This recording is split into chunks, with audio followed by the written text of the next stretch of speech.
this rain. Hey, Colin, pouring. Well, nothing to do about it. No, you have to make hay when the sun shines. There's wisdom in what you say. Mark it. Aye. Well, yeah.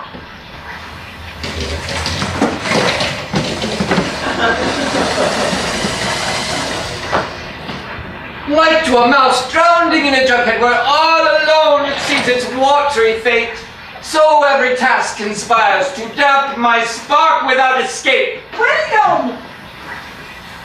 What wouldn't I give to find me this very minute aboard a wide-bottom frigate sailing the bounding main? What say you to that, Colin?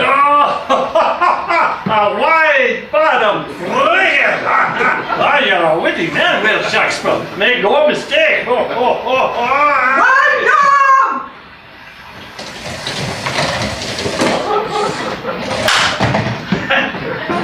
Oh, rat! Who longed for frolic in his wild and hairy youth, who lunged to seize the fatal cheese and met the bitter truth. But no, yet stay, a blessed day that ended his young life. Oh, happy snap that freed him from the crueler jaws of his wife. Is here I find him playing at poetry again, whilst I do labour all alone in care and tending of a weedy garden. Now thou hast won it! Shut up! To me the tanning of those stinking hides that lend a small but crucial profit. No one doubts you, I, a woman, frail and delicate, daily mend those fences that keep a pig at home and leave me stranded with the burden of your child. My child, I would say, but for a fretful whisper that haunteth my soul and makes me to wonder wherefore her hair came to be red. Oh, shut up, young man! He's a good man and true as a hunk of honest bread. No! Get out, the both of you, before I swear to God I'll break your sinning pagan cross! Oh, cruelty, wilt thou say it? 'Tis true, I would fain deny that I do lack some deal of hair. Get thee gone and leave me to my friend. Beshrew my tongue, no sooner had my wayward words escaped. Have I not unsound advice spread sulphur, salt, and putrid dung upon my bonnet front, in desperate hopes of hair, only to be reviled anew and called shithead? The butt and jest of maids. Oh, good Colin, give us leave a while to untie those thorny elf knots that matrimony doth delight to weave. Oh, I go. Mary, I too would go. Aye, and for a hairpin biscuit will I not go. Leave us! You understand me I not. care not. The roof doth rot. I have great thought-like things within my head. Thou hast plucked me to the last inch of my penultimate nerve! Oh, I'm so unhappy. God, I'm so unhappy. I didn't know. I didn't know it would be like this. Was it always so dreadful? Didn't we have some good times once, you and me? You were supposed to look after me for my mom, not what you did. I was only a kid, with you coming after me, dragging your spicery traps all over me, and me confused by the dangly hair and the popping out whatnots. When I'm all afire with God knows what. What do I know, a bubbling idiot and head of steam? Next thing I know, I'm head of a household. What should I do? Should I be put out as if I've never lived? Thou makest me to hear mine own tongue as sharp in mine own ears as the haggard's shriek. Oh, good husband, be thy spirits lifted as players at the Guildhall. I'm not in the mood. I hear 'tis a very low comedy. Low comedy? Well, we might go at that.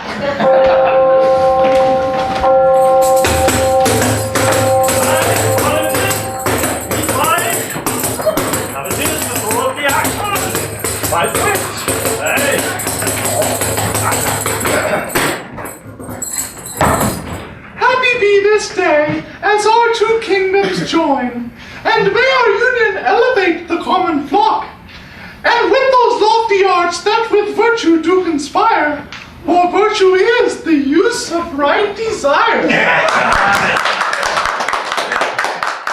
I shuffle with hold as dear, my dear. Only those delights that do as well instruct. For 'tis learning from a woman as wise as thee that brought my soul to sweet philosophy.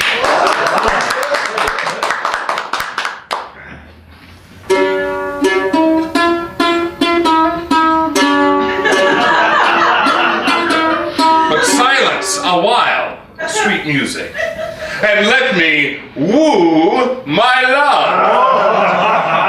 Soft, Ludibundus, come and say, canst guess what pretty lover's trinket have I brought thee from fair Carthage? Oh, I beg thee, do not tease, but tell.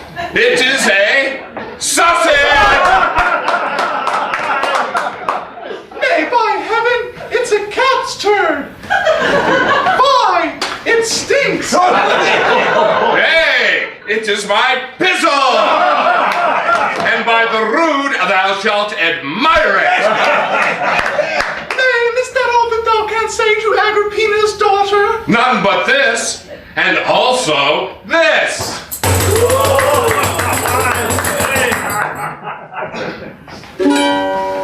I Stuff my skin so full within of jolly good ale and old.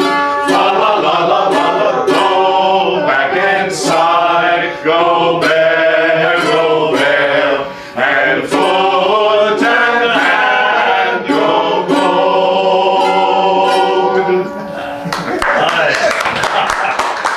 Good folk, our candle is at an end. Let us all leave in quiet, and come another time when we have more light. There, now wasn't that something?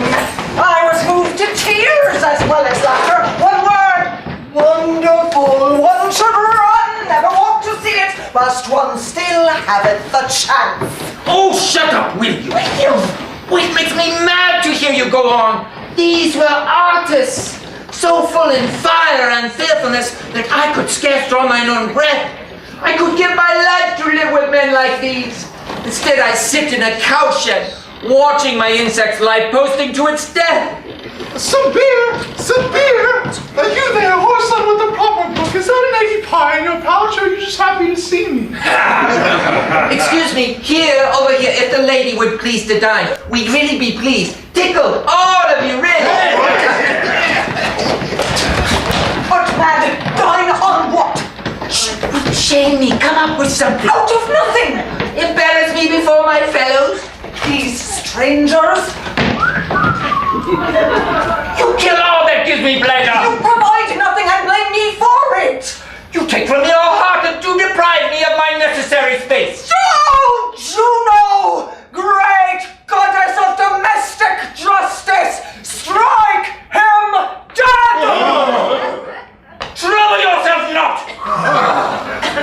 You have killed my soul already. Invite them to our house to eat. Eat what? Porridge and small beer? What hast thou done? There is a great spirit in me that thou seekest to subdue. It will rebel. Rebellest thou? Walkst away from me?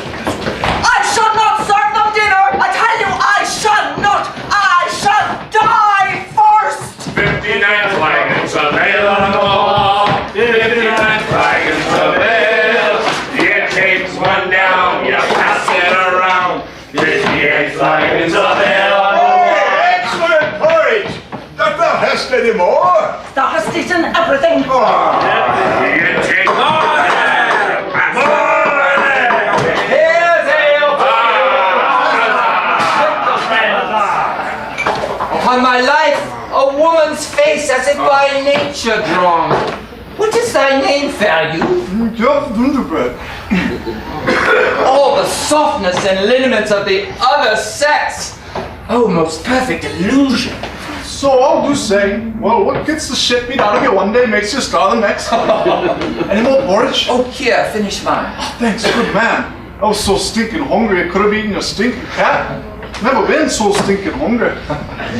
Thine sweet accents remind me of a girl I once loved. That girl I loved became my wife. I haven't seen her since. Oh, Cupid, he's a lovesick maid, and bring a shepherd to her aid. But what of that? But what of that? Oh, that's terrible! Hey! How does it end? Forgive my staring looks, but thou appearest to be the prettiest maid I ever saw, but for thy one little thing. Meanst thou my pizzle horsen? Aye, thy pizzle, Sarah! Nay, 'tis not little. I'd show thee, but would fright thee. Then I will show you one that wouldst affright thee more. Oh, manly soul wrapped in a pretty hide. Oh, goodly unaccustomed laughter. Yes, I had many a good lad's revel before my wife drove all my friends away. I'm going up to bed. I said I'm going up to bed. How came you to this actor's life, young master? Best of both worlds? My father whipped me every day to bend me to his stupid trade. Just found out by accident I could sing. They put me in a choir and then I played before the Queen. The Queen? The Queen who did notely well and called me Master Dunderbread and said excellently well done. What a life you've lived for one so young. Had I stayed at home, I'd be a stupid ass retarded shit-heel tinker. Like my stupid ass retarded shit-heel brother. My wife is warm and up the stairs. Ludibundus is only a seeming. How comes it that I hate my life and only live for dreaming? Thou hast a gift for rhyme, Farmer Will. No, Geoffrey, I too am an actor, but one condemned forever to play in a most tragical comedy. Nay, thou canst couple tragedy with comedy. But nature mixes both with one blind hand. Watch it! Tis not the sum total of my efforts. Look us up in London. Oh, I've other thoughts for poems, for plays.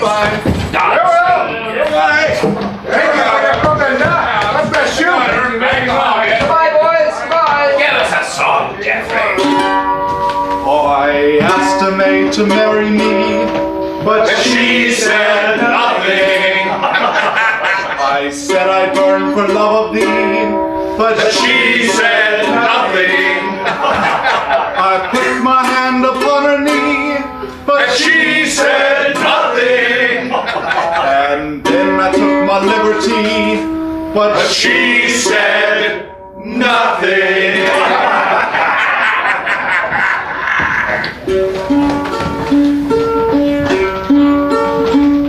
ere anything was, creation was not, and from nothing at all was straight begot, and so in the mind of man, below as so above, everything from nothing comes to those who love.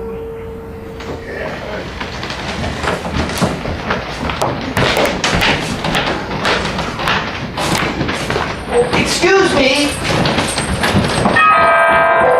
Oh.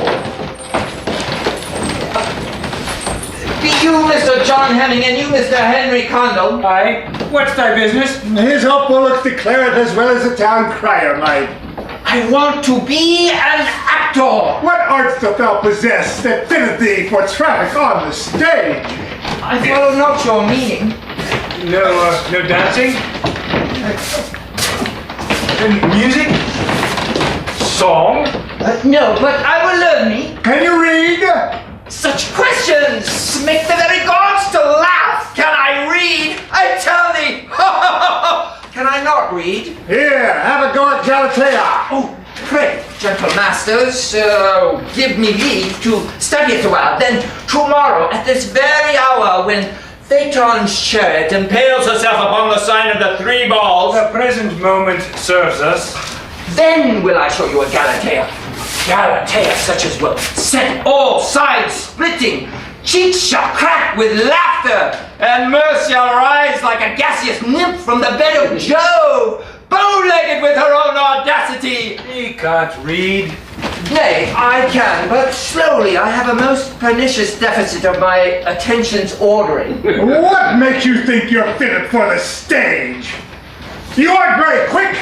You haven't any skills or training, and you haven't much in the way of hair.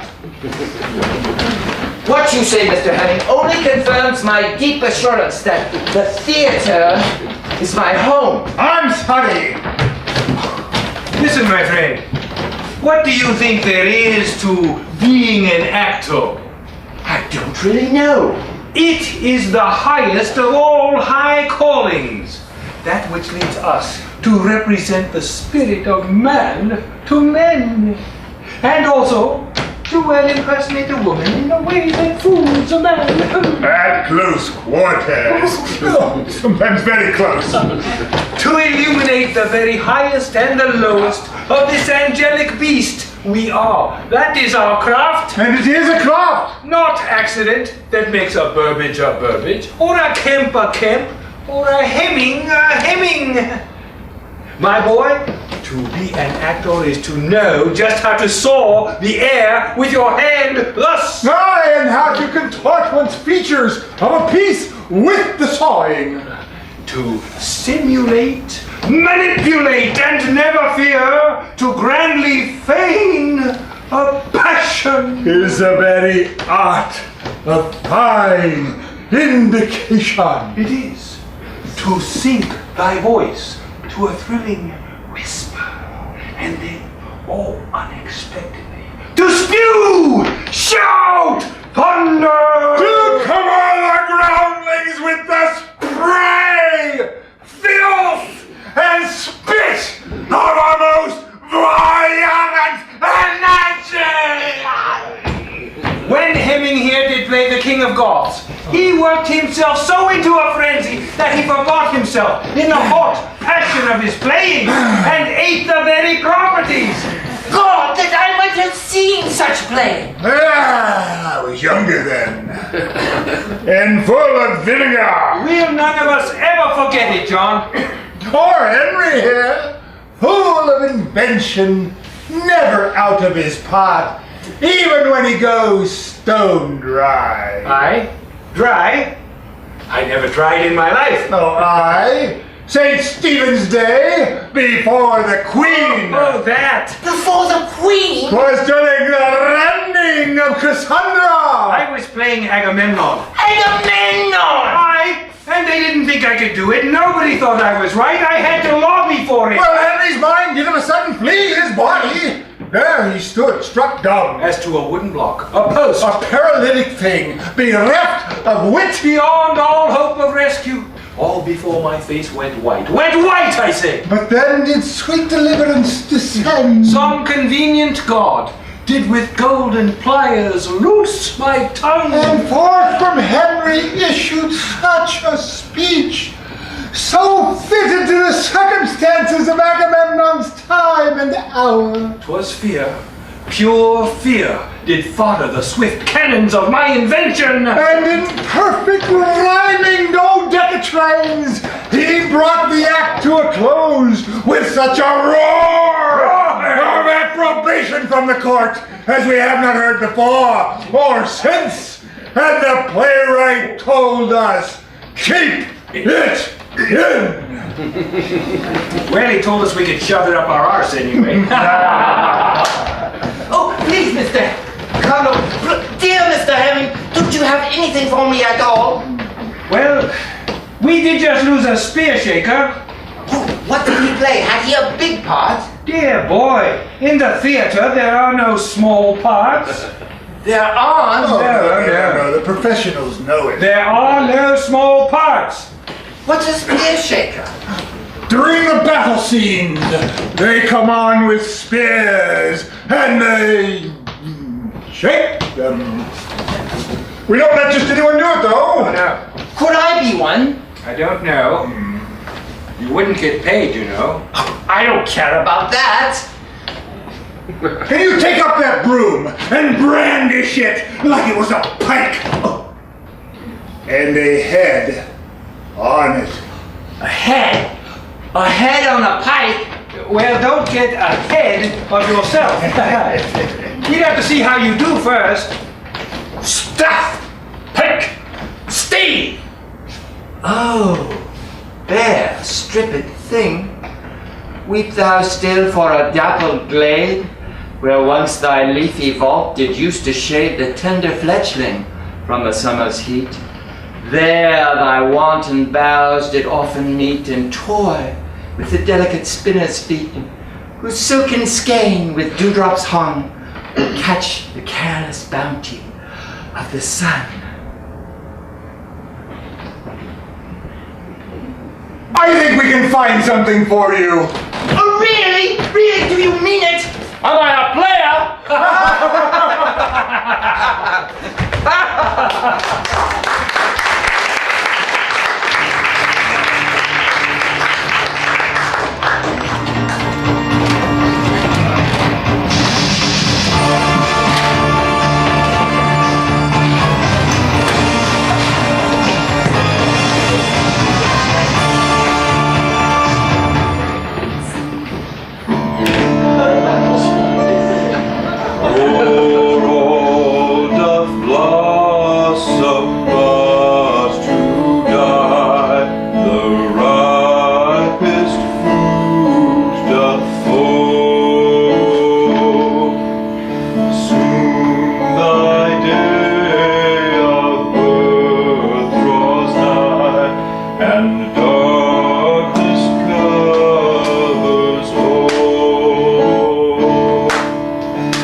It is to be myself today. To be Edward de Vere, 17th Earl of Oxford, is a name most mighty and famously depraved.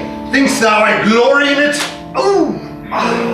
As you glory to be Henry Wriothesley, beautiful and effeminate 3rd Earl of Southampton.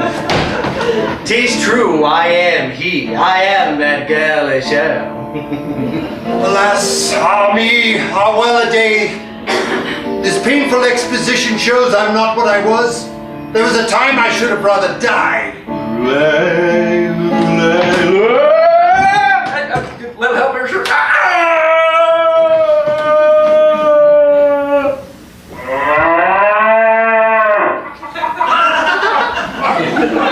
Cheer up. Thy great estate is the envy of all men. Call you this my estate? This rotting castle keep where rooks all bold with feeding on dead De Veres perch the very rails of our bed nor watch our foul love nest? Skeletons line my filthy halls, rotting pissy rushes abound on freezing floors. The stench of ancient merriments even now assault the nose. Ghastly reminders that no servants can be found who'll stay the course. Ow! And yet you say, Henry, who have much kinder circumstance at your disposal. I've thrown away my lot with yours, for your dark eccentricities alone on earth arouse me. 'Tis the fetid and brilliant turnings of your mind, like to the mouldy veins of some rich cheese, that lured me to this point of no return. Blame me not for your outcast state. Your mother begged me use my words to woo you to wife, not for myself. You misread my poetry. Beautiful boy, my love, my dear. I spake only in the metaphoric terms of platonic love. Thou dost abuse the natures of both metaphor and Plato, De Vere, dear. Oh God! Oh God! A weary, stale, flat, and unprofitable seem to me all the uses of this world. Were it not for my astonishingly prolific pen and my secret trunk of follies, my unperformed dramas, I should be down and out indeed, Henry, except for them and thee, my young friend. Methinks this unaccustomed melancholy gains sway, because thy birthday doth approacheth. 40 summers. Well, though my face be chopped and rough, At least I've still kept my hair. Ironic, isn't it? In the end, all that's left for the heir of the De Veres may well be the hair of the De Veres. Youth, 'tis but a phantom. I can no deny. Yet though rough of chap and rocket and seaman, thy visage still attracts. Think you so? And a better man you are than he who in thy greener years did with his sword taste so reckless the blood of thy masters. Oh, joyful boy, 'twas me. A wiser man than when thou didst desert thy wife and left thy bastards wards into the court. Oh, mad lad, I was. A more temperate man than he who with sodomies and buggeries and rapes and divers pederastic Oh, fleas silly fun young person! God, those were the days! did besmirch the grimy name of Rome herself with the profligation of thy weekend party. Speak on and twist the cords of time's tightening rack. It's been a rich life. But death, ever envious, longs to sack my frail citadel. Nay, 'tis but the crisis of thy middle years. My sadness doth increase. Then write thy melancholy out, it's worked before. It's not enough to pen my works and lock them in a trunk. Why must I not see my poems printed, my plays performed? Shall genius be bottled in a jug and forever tossed into oblivion's bottomless well? Nay, all at court do know thy wit precocious, learning rare, and gift for phrase most nonpareil. 'Tis true, but Henry, I must speak the thing I fear. Say on. At times I fear me my work lacks warmth. To coin a word, human-ity. Pardon? Humanity. Say not so, never so. I had a secretary said it once. I stabbed him for his impertinence and left him in a swamp. I am haunted still. By his angry spirit? Nay, he was but a clerk, but his accusation. Lack I tenderness of feeling? I know I saw the lonely heights, Henry, but have I depth, Henry, breadth? These be damp and killing humours, bred of mildering place scripts locked too long in drawers. Expose them to the joyful sun of public revels, and those attendant thrills which critical appraisal doth provide. No! Expose my naked name to yet more shame? Oh, God! Withhold not thy gift from its destination, the public sewer, where it tendeth as a river to the sea. Shall I withdraw me from the lofty requirements of my station? Hawking, whoring, dogging, slaughtered, to scribble plays, dramas, pageants for the unwashed? It tempts me. Give the work to the players. Let them do it without attribution. My soul quickens, my heart lives. Oh, I couldn't. How much is left to go of this Titus Andronicus? Only the third, fourth, fifth acts. A day's work, maybe two. The power of your persuasive art will sway the world 100 lives from now. Think you so? I know. Enough. I am engaged. Oh, silly young boy. Come along.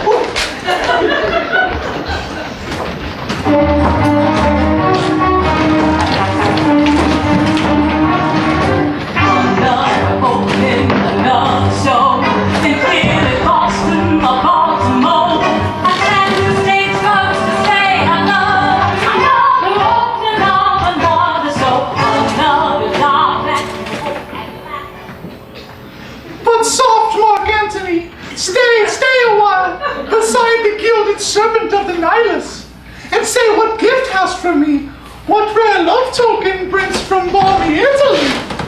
It is a sausage! Nay, it's a hyena shite. Why? It stinks.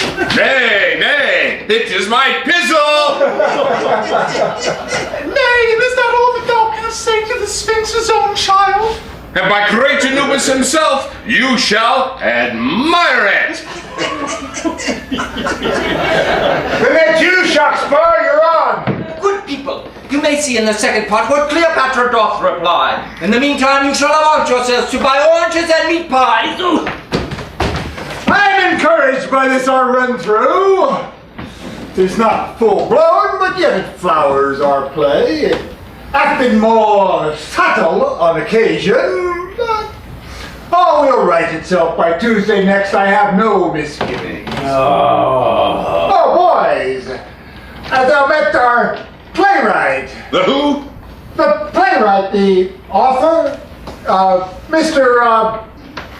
sorry, what is it? Mr. Fitch. Anything to say to us, Mr. Fitch? Yes, actually. All right, everyone, don't stray. This is just a short break. This is not a real break. You're the author? Author, I suppose, in a manner of speaking. By Anubis, you will admire it? Oh, we can hardly bear to keep the laughter in. That's my favorite line in the play. Idiot! It's not in the play. I didn't write it. Well, you should have heard the laughter during the run-through. It was meant to be a tragedy. Good day.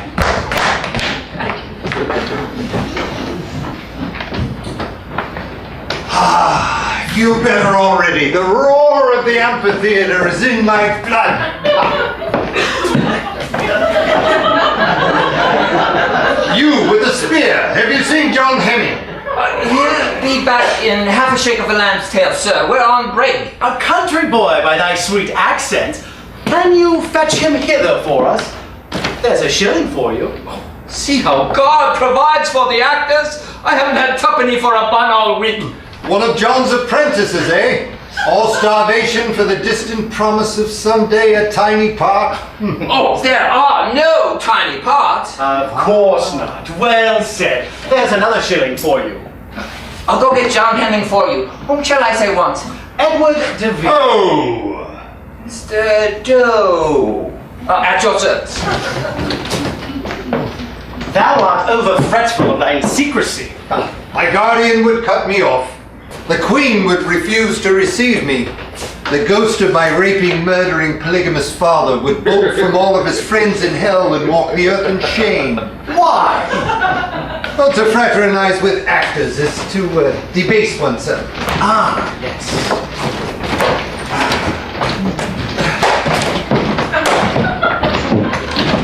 Company!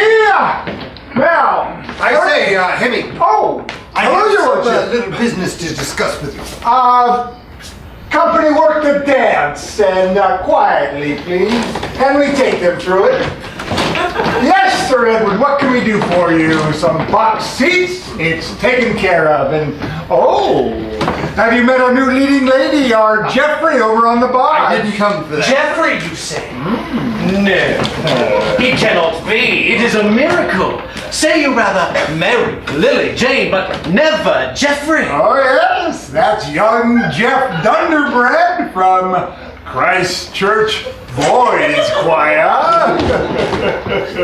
I'd swear to it that he will have the other sex, but one to which I'm indifferent. How strange a thing 'tis that merely knowing in the mind transforms the eye. That where before I was unmoved by a smooth rounding of a feminine cheek, graceful undulation of a wig, languid crook of a manipulating finger.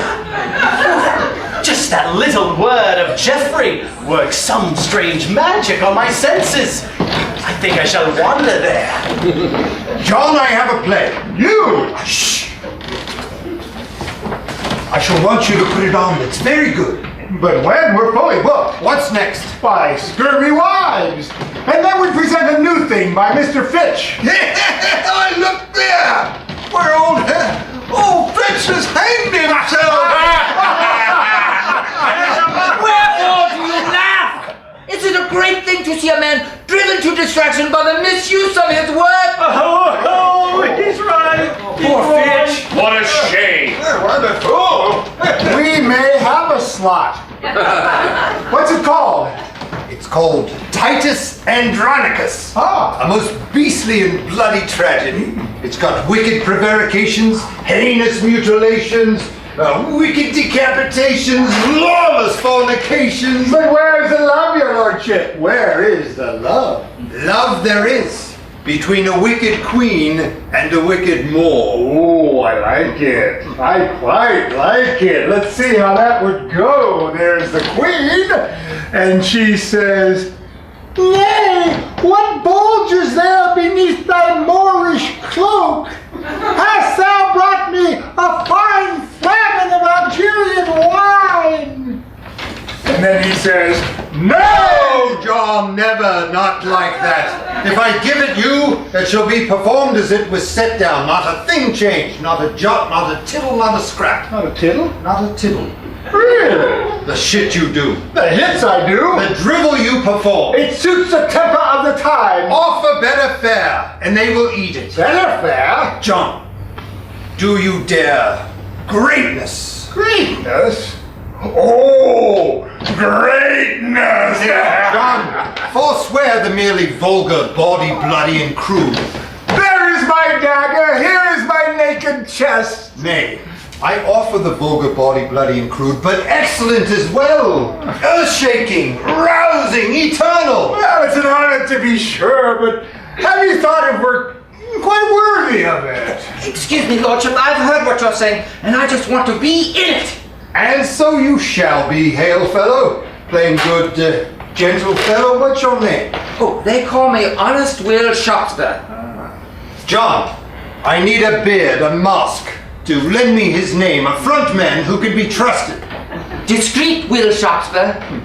And if anyone breathes a word that I am connected to this filthy, disgusting theater of yours, I'll have him garroted, understand me? Locked in a tower? Garroted. What's not to understand? Trustworthy to the grave, Will Shopsbury.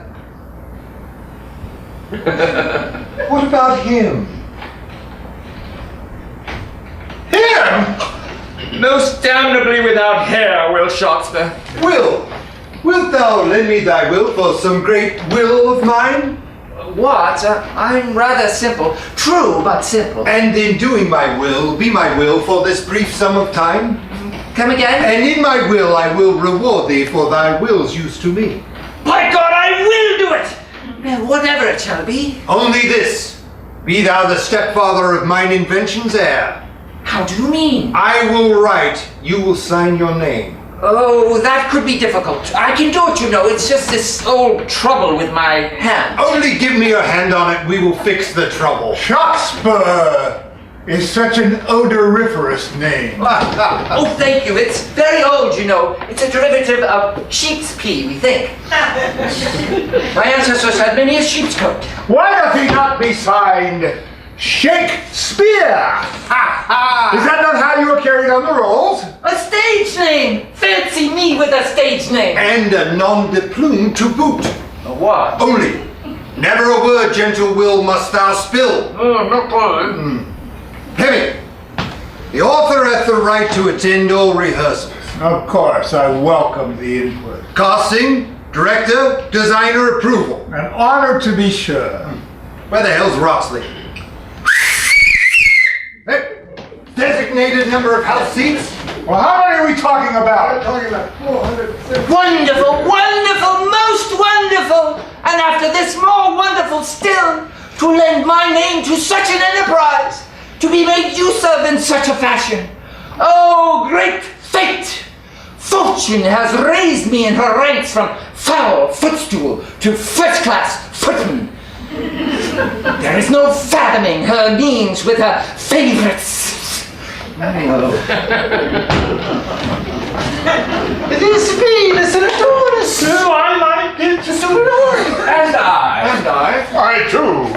The best I ever read. I saw I read it without stopping. I too, I confess it. It seemed the pages turned all of themselves. Oh, and the lascivious goddess says, graze on my lips, and if those hills be dry, Stray lower. Oh, wanton goddess, wayward line, and a wonderful wicked writer. Who is this William Shakespeare? yes. Who is he? Is he? Oh, but he must be from Cambridge. Do you know what, all? This poem, 'tis strange, but doth remind me of something. What? What? Well, call me of wit distempered, but this tale, you know, of the fleeing man and the older loved crazed goddess in pursuit.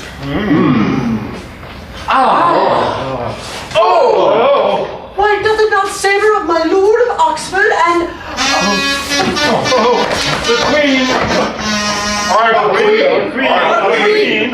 Queen! At ease, good friends. Do not let me keep you from those sweet diversions by which you do beguile the time and tempt it from its course that leads all men and women to the grave. Oh, well said. Well said, indeed. But where is my Lord of Oxford? What, De Vere, not here? But I had thought to see him. Burley! Where is thy wayward ward? I have not seen him this fortnight. Lord Walsingham? His movements be unknown. But doth he hide himself? One would think he doth avoid his queen. Well then, how is't doth amuse thyself this day? What? No hawking, or hounding, or gaming, or gossiping? How is't doth pass the time twixt now and then? We've started a reading group, actually. He did it. Bacon! It was his idea! A reading group? What joy that name doth promise. What general elevation of the common wit. My Lord of Oxford should know of this. It would delight him and please his hours. Send to him, Burley. I know not to which whorehouse to send, Majesty. I do sicken without my Edward, for he doth so amuse me. When he is not nigh, I feel the world to be a dull, stale, tired place. It's not strange. Perhaps I do love him. I do jest all. Tell us more of this reading society. Just a place to come. We all read out loud. The best of the time, the worst of the time. And we all read the same thing so we can... Sir Francis! Why dost thou pale, and what is't hast so sudden put away? But 'tis nothing good, my Queen. Let me see this nothing. Oh, it is. We're reading a most astonishing poem. 'Tis called Venus and Adonis. 'Tis good. 'Tis good. 'Tis Really good. What is the matter of it? It is a sonnet of the Queen of Love herself. Great Venus. It's a title doth suggest. Why, in our day, our era, if I may be so bold, our Elizabethan era, that can only be myself. Oh, no. I Not think so, Your so. Majesty! Who else, minion? Who else should inspire such a work? But I, the great descendant of they that wrote the Magna Carta, Elizabeth Tudor, Virginia Suprema, Regina Dentata! Tell us more of this great Venus and her Adonis. My Edward, if you ask me, for I do detect his very hand in this.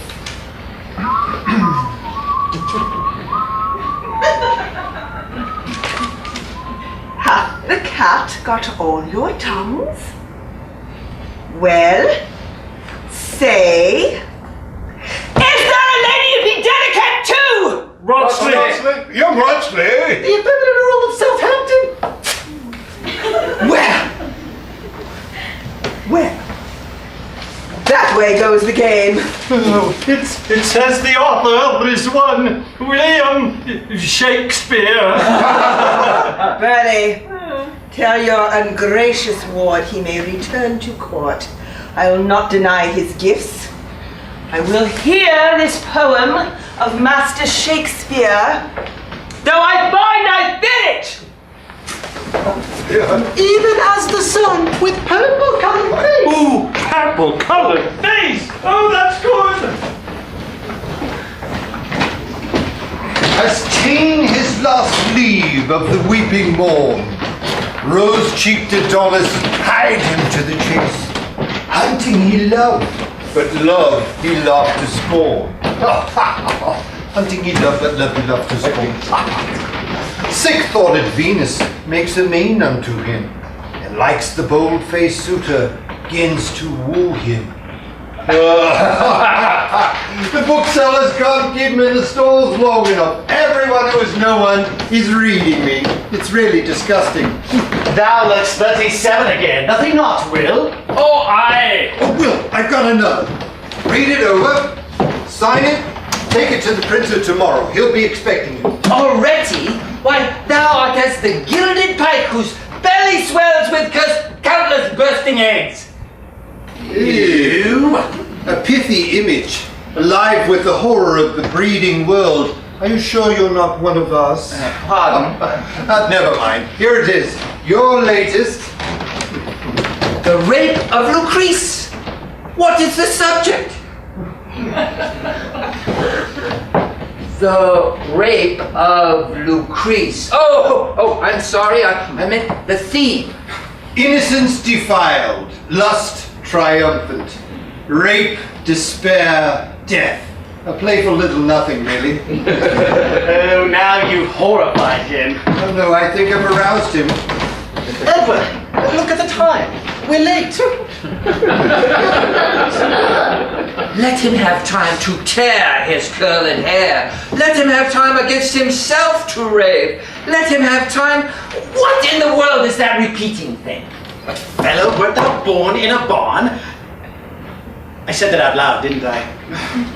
Sorry. 'Tis a poetic figure. It's called anaphora. Everyone knows that. Oh, of course.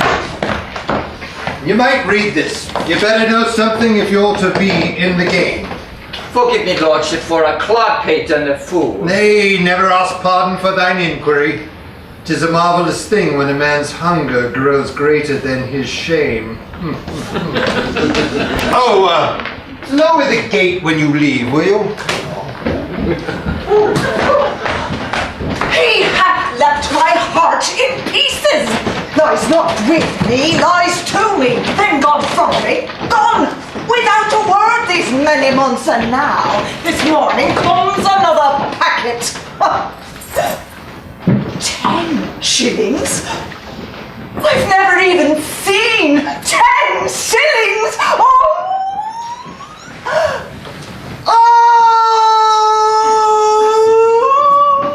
Once he loved me! Now I know it by all of woman's surety.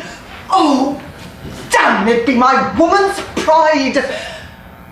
Desperate measures for a desperate time. I'll follow him and charm him back anew.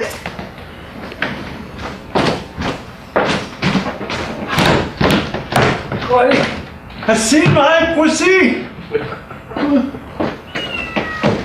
Here, puss. Here, puss. A plan informs me, but is desperate, ill, not yet well. This night, I'll steal away clad in old Colin's vile rags, for then who on all that vasty stretch of highway would scarce to lay finger to such a loathsome bundle? Colin! Sweet Colin! Good Colin! Gentle Colin, give me thy disgusting other outfit. The one that thou art wont to wear to church. And I will give thee a silver shilling for it. Oh, I will for a shilling. Now, Mary, I will. Well, for one such a shilling, I will give it. Curb thy tongue! Michael. Thus disguised, to London I will stray, and there my husband may discover that meat again as sweet that once was cast away. All right, Richard! Once more from Speak Gentle Niece. And I think maybe we're missing something here. Another color, perhaps. Now, Lavinia is his favorite niece, of course, and this dreadful thing hath happened to her. Her hands have been chopped off, of course, and her tongue hath been ripped out, of course, but Uncle Marcus is not a man without humor. There's a bit of a glimmer to the man, don't you think? A bit of a twinkle to him? Find the warmth. No! Forget what I said. Once more then. Speak, gentle niece. Why does not speak to me? Alas! A crimson river of warm blood, like to a bubbling fountain stirred with wind, doth rise and fall between thy rosy lips. What? Thou upstart piece of stage dressing? Make a sound upon my line? Hasty! Move on, Burbage speaks! Nay! Nay! I killed thee! Richard! Let's break. Huntsman, Yes? put up not the focus, just stand there. Could any huntsman look upon such a spectacle unmoved? Yes, I think so. Nay, I'll not believe it, nor shall I so betray my art to show not the passion of the huntsman's heart. How can I keep it in if I so feel it? He would not move. Give me a reason. I crave but a reason that he should, in good conscience, stand stock still as you would have me. The huntsman is bewitched. Some strange spell rooted him, soundless, to the ground.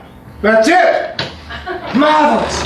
Most marvelous. I can play that. This be madness. Yes, but there be method in it. Play this, you butchering fumbler, nitwit! Feel this, you snot-weeded half-baked jackalope! Hello, Dick! I hear 'tis good to sit cross-legged and say thy prayers backward. What say you? What say you? How? So far from thy good kidney! Am I a lion, that I shall roar? Or do you put me in the mind of the ass's poxy fable? An ass? Who is an ass? Why, asses are everywhere. Look as well upon thy boot top. I cannot, for my leg is too high and will not bend. Nay, a plague upon your lordship, I am out. Right. What was that? Extemporaneous mother wit. I believe he would have killed you had I not so deftly diverted him. Lord, it's a part to die for. What? The huntsman. Really? Hold my hands, they shake with wonder and terror and pity. Really? A crimson river of warm blood as to a bubbling fountain stirred with wind? How canst thou think of such a thing? Where I might just have said, how, how, how? Yes, my boy, it's the extra and unnecessary artifice that is the spark and superfluity of our art. I wonder, well, it's just a little thing. What is it? Speak freely if thou art not afraid to die. No, it's just this. How comest thou to dip thy pen in light, and write in words so bright that e'en the surprised sun doth dim when Oxford doth appear? Well said, thou art a witty fellow. You know it's true. Never has the thrill and surge of my mighty language carried me so high aloft, and yet so dizzyingly deep. This Titus Andronicus will make thy name, Shakespeare. On what anvil turn thee thy mighty lines? How come such genius to pass? Oh, well, let me think. Well, there's the many years of fine education and enforced culture at the hands of my hated guardian, of course. Ah, of course. Yes, I had all the best masters, all great poets in their own right. How I regret me that I did not stick in school. Brave Pliny, good Lucas, sweet Ovid, Plato, yes, I had to become utterly familiar with them all. I have but small Latin and less Greek. Why, Will, 'tis no matter for an actor. Doth think thy marvelous art derives from thy course of study? Nay, one must write what one has lived, of course. Of course! My painful life hath given me most expensive opportunities to taste of tragedy. Oh, mine too! The murder of my lordly father, the treachery of my beautiful and gifted mother, then the long exile I endured on the continent while my lover languished in the tower. Oh, I have seen a girl of 15 drowned in a duck pond. Aye, and thou shalt speak to me of it anon. Oh, I was captured by pirates, you know. Did I tell you? No, but this girl, she was floating face up and she got flowers in her hair. What else? Oh, I fought, on the front lines. God! Thrown myself in the thundering cannon's powerful rank, doth have its obligations. Now, I have poached, of course, and run me like hell from those who would have done me deep injury. 'Twas reckless, but I was a youth and tasting of adventure. What more? What more? I've loved both men and women, halls of either sex, royalty and those of royal blood. I was trapped into marriage by the first woman I lay with. Yes, I've waded deep into every kind of fornication that the waste of my estate could yield. And now, like to the ancient eagle whose beak hath unexpected broke with the plucking on young rabbits, dream only of some peaceful eyrie where I might with only one young lamb, or maybe two at most, feed more restfully and rake the countryside no more. I stand amazed! From all this, my friend, this tattered, checkered, wild expanse of my life, I have welded my great art. Oh, God! My lord, I have a question that burns me, kills me, leave me no peace till it be answered. What is it? Do you think that I have talent?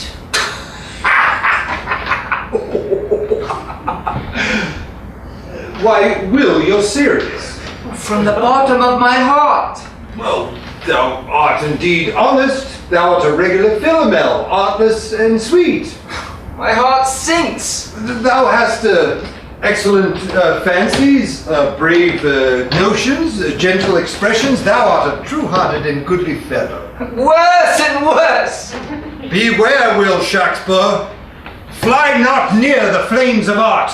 If thou art not made of strong enough metal, she will snap thee in half. I'm game. Cut thy balls off. I'm not afraid. And throw thee out to the world with all the world spoilt for thee. Then let it come, though I be charred, blasted, shamed, wrecked for it. A twitching idiot who looked into the sun. A broken man who dared to love a goddess. Too burn to fly, too sad to crawl. A sotwit, tavern dreamer, a mumbling prophet, surrounded by half-wits, judged by fools, abandoned by those bright angels he once harnessed to his will. That's not bad. It's what I want!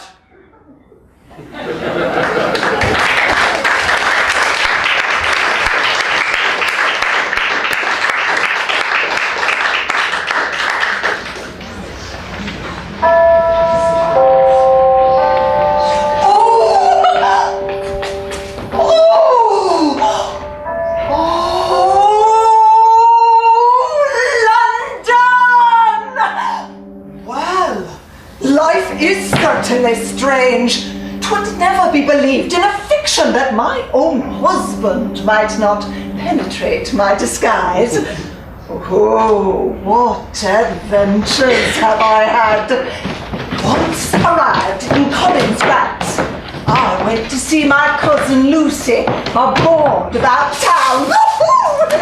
She took me in and, thrilling to my device, outfitted me in her own sluttish fashion. Such things she has that push you in where you go out and puff you out where you don't, actually.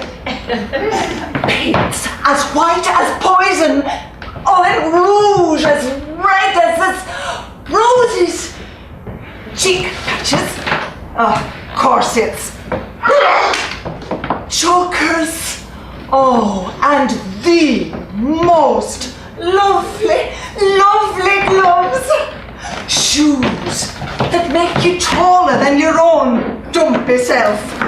For once in my life, I'm slender.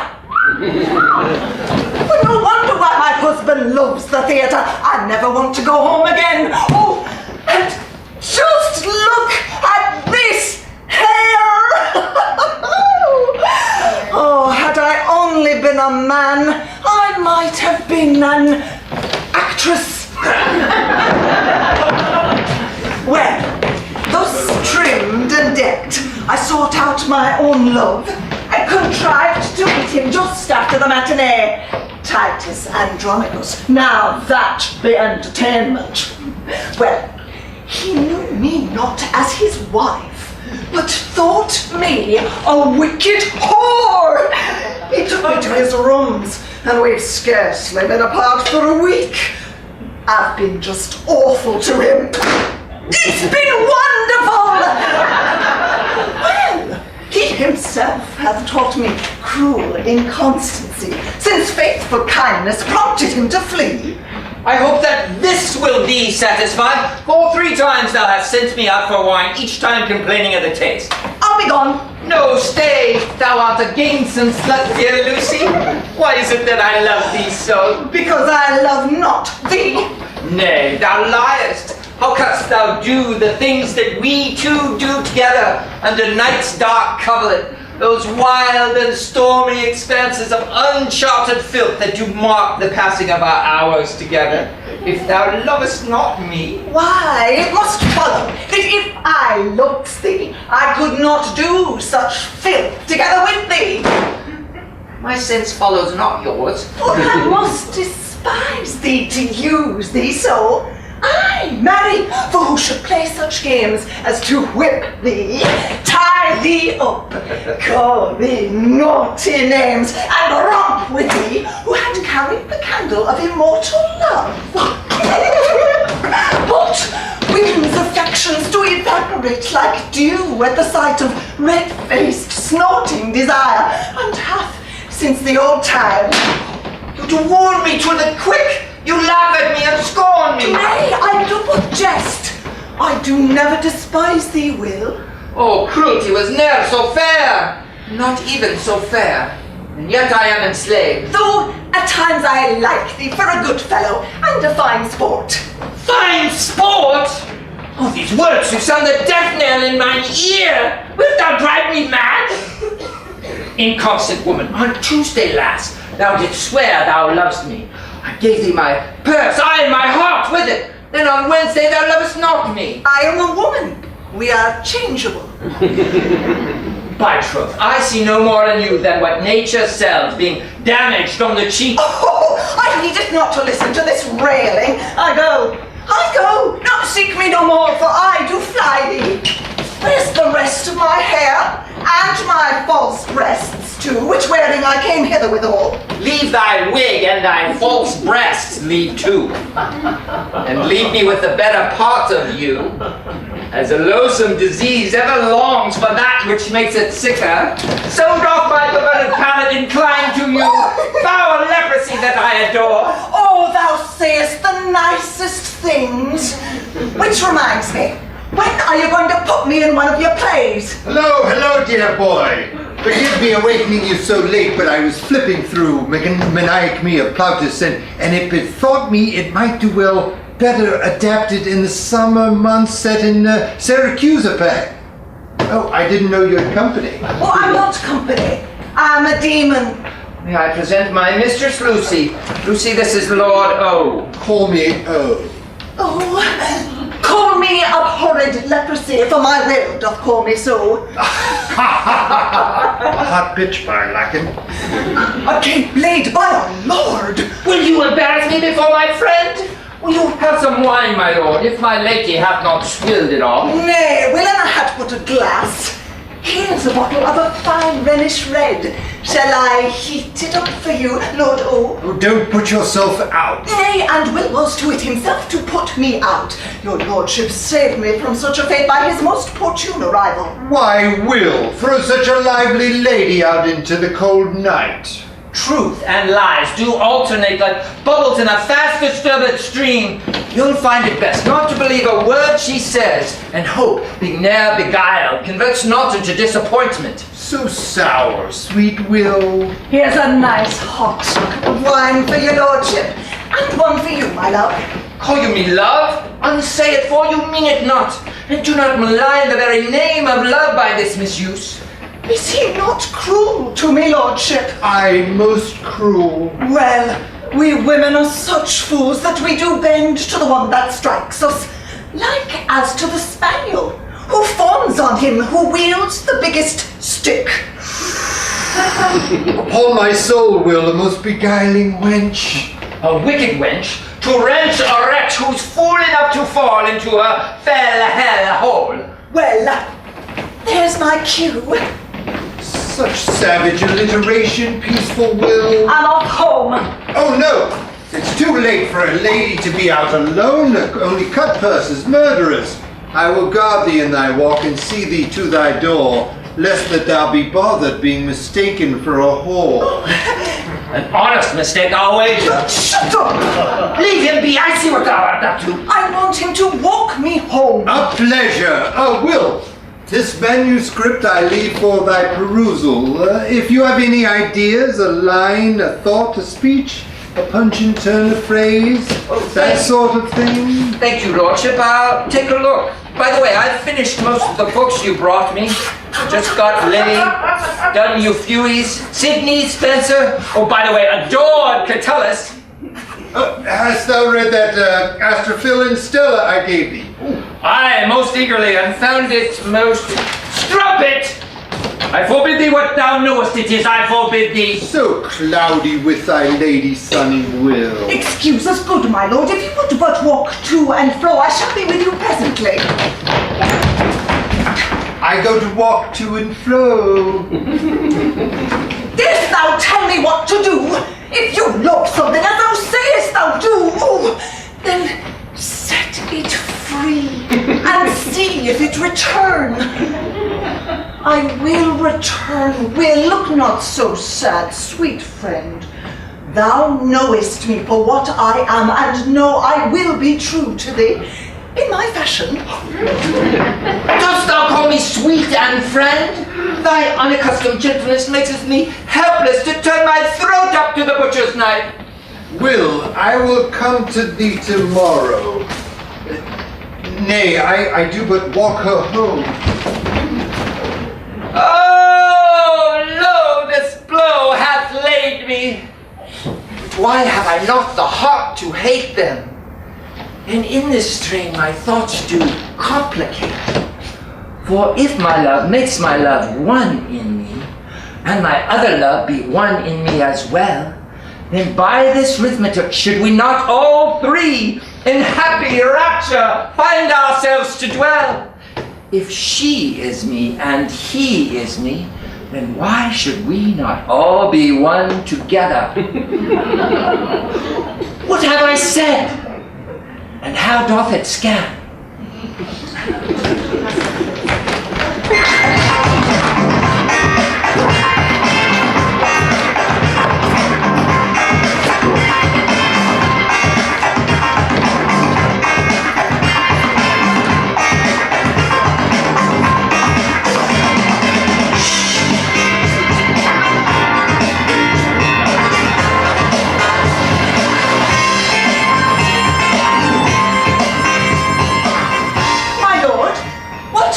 Motto stitched into your ancient sheet? Semper manufacture delectatio animi nostri. And say, what does it mean?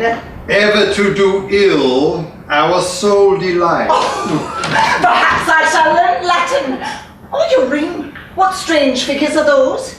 A scene of classical love, most cunning. Might I see it nearer? Mm-hmm. Ooh.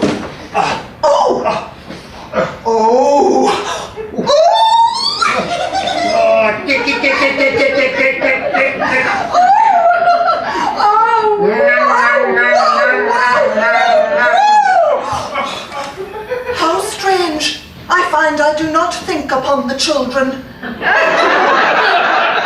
What hilarity is this?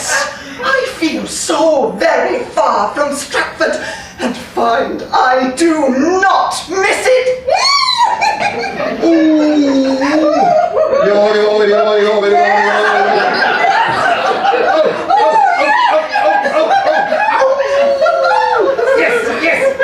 Yes. By Jupiter, I feel sorry for my friend, my gentle Will, for well I know how he doth burn in love for her. Can this be, this is what men call a scruple? How peculiar.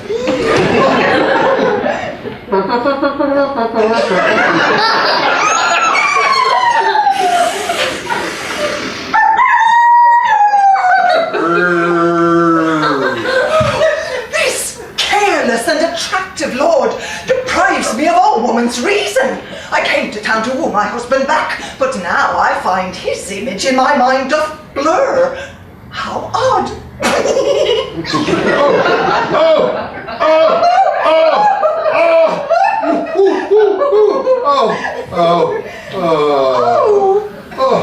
I lose my heart for this debauchery. Can this be a prick of conscience that so deactivates my pizzle? Or is it only the return of the French disease? My dear, My lord, we shall know further in this affair. My friend doth love you as his lady. A good man is hard to find, goes the adage. He hath confided to me he burns to marry you. what? His villainy goes farther than I thought. The idiot hath married me and knows it not. What say you? He married me and left me for the stage. I, knowing men's desire for fruits which are forbid, did follow him in this strumpetly disguise. So did I beguile him with promise of abuse, and so, like a sick charm, did I enslave him to me anew. You're his wife? By custom, law of God, bound to him by contract most holy, I... by priapus I find my appetite revives. Honor then demands I do the job. Why, e'en now my friend doth feel the horns burst forth upon his brow and knows not why. Arr!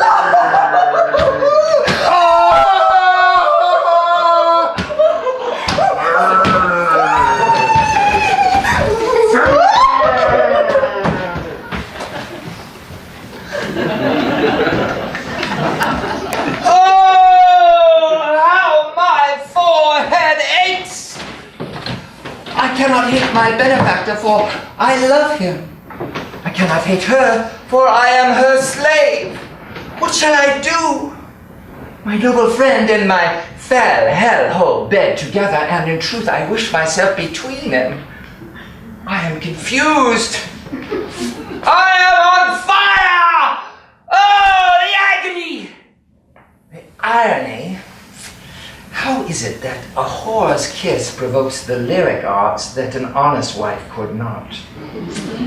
I am driven to the writing cure that Edward recommends. 2 loves have I. One of comfort and one of false hair. 2 loves have I. Hello. My lord.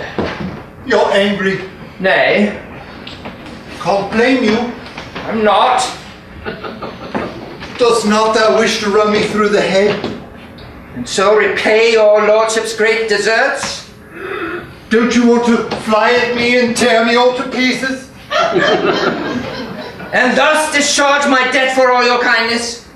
Are you not enraged? Isn't your blood boiling, knowing I did cuckold thee? 'Tis not my place to. 3 times? I will kill thee for it and her too. Good lad, to it! Virtue me in this bloody course. I'm bored. I'm weary and sick of the world. I little care whether I kill you, you could kill me. It's all one. Why take her from me? You like us not even girls. Will, I could never see any bond of love, but I must break it. No happy spell, but I must unmake it. I'm not proud of it, but there you have it. Have you no thought of Almighty God? My most brilliant criminality hath done nothing to invite his notice. Sadly, I must conclude, he is as dead as my dead father. But it's atheism. It's all the thing amongst the better sort at court. Writing something? Mind if I look? Well, it's just... 2 loves have I, one of comfort, one of false hair. Meant to be about your lady? And you, my benefactor? Well, which is which?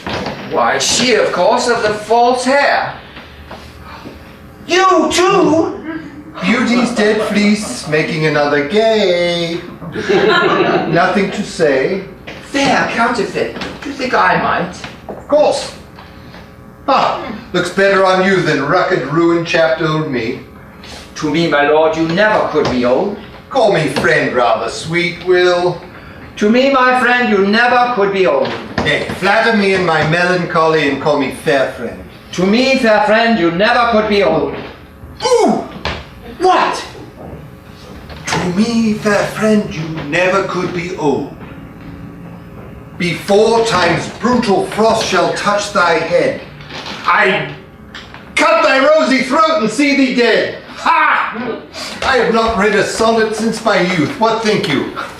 Savage, vicious, brutal. Damn it. Tum, you never can be old, for as you were when first your eye was beheld. Nay, when first your eye, ha! That's bold. Well, 10 winters cold have from the forest shook 10 summers pride. please. 3 years constancy in love, maybe, but never 10. 3 beauteous springs to yellow autumn turned. In process of the seasons have I seen. 3 April perfumes and 3 hot Junes burned. Since first I saw you fresh, which yet art green. Now see? That's the sort of thing that simply escapes me. Ah, let's start another. Were it aught to me, I bore the canopy with my extern, the outward honoring. What? You know, carried the canopy over the queen. Ah, of course. Have I not seen dwellers on form and favor lose all and more? By paying too much rent. Get the blank book, let's play a verse or two. You mean work together on some poems? I know it is my secret pastime. Now thou canst no more be public with poetry being of low birth than I can with the plays and so forth being of high. I could, however, take them around to the usual toxic fops and inbred idiots, but I can't take them to the publisher. Oh, I can. Good man. Posterity's head will reel with the questions of our authorship, but the spirit of true poetry shall not be hid. The spirit of true poetry is love, and therefore often pitchy. William, I have a love I dare not tell. I seem to have a block in art around my, Heart. There is one who I should really like to beget some verses, but I seem to be having difficulty. Oh, who? Let's just call him H.W. Or better yet, W.H. But I wouldn't mind your help. I've been improving my use of ornament, getting a lot more polish. One can see that. Wherever did you get that jerkin? It really suits you. I can finally tell a trope from a metaphor. Imagine me who couldn't tell a dangling mortifier Sit down, my boy. from a feminine ending. I want you. But no, I'm not that way. Well, I wouldn't rule it out entirely. You're a very attractive man. I want you to write me something more private, more simple. Oh. No tapestried chambers, no flowery forms, just lines that honor what takes place here. Do you know what I mean? Yes! Good. Well, quite. So, enough said. Where is thy lady? I want to ask you the same thing. Well, I tossed her out when we were done. Better go to you. Came she not back? If you love something, set it free and see if... Oh, God! No. Now, see how you suffer. Why cannot I suffer? Oh, a fit of melancholy here or there, murderous frenzy or two, but nothing like that. Come, my boy, to the alehouse. Come.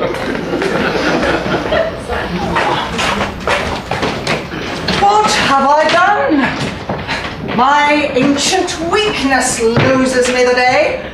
I'm just a maid who can't say nay. But neither could I well pronounce decease, desist, or halt. So now they bond and I'm back out on the highway. I went back to Stratford to cool my heels and hide my shame. Oh, at least let him still burn for her, which is of course myself.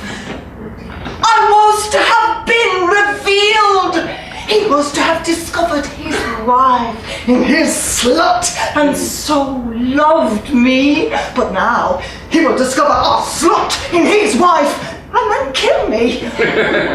As long as he thinks me only a whore, he will continue to adore. I am sick of men's philosophies. Oh, of this misfired adventure, what am I to say? That I had a wicked and a sweet night once that showed me what life might be if only I had not been me.